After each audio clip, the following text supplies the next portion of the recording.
मे महिन्याच्या अखेरीस नांदेड जिल्ह्यात देखील पाणी टंचाईच्या झळा बसायला सुरुवात झाली आहे। नद्या तलाव कोरडे पडले असून विहिरींनी देखील तळ गाठलेला आहे। खडकाळ डोंगराळ भाग असलेल्या मुखेड तालुक्यात सर्वाधिक पाणी टंचाई आहे।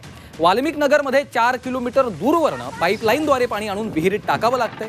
यासाठी महिन्याला ग्रामस्थांना 1000 रुपये द्यावे लागतात।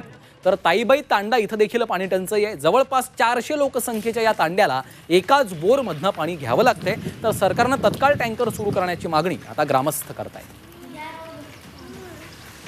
पाणी पण येईना गेलं ह्या बोरला, कसं करावं सांगा बरं आम्ही आता। टँकर येईना काहीच येईना हो सर। 2 बारे आलते, 2 टँकर आलते। एक बार चालतं टँकर हे बी।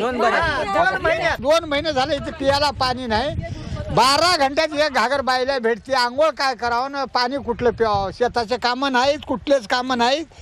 आमच्या एवढा वनवासी सरकारला सांगायचं की नाही ना, गावचे सरपंच बी नाही, ते दुनिया बुडाली झाली साहेब। विहिरीला पाणी कुठून येते? तळ्याचे येते, ते बी स्वतःचं आहे पाणी, ते बी पैसे देऊन हिरीत टाकता, हिरीहून घरी नेतात शेंद।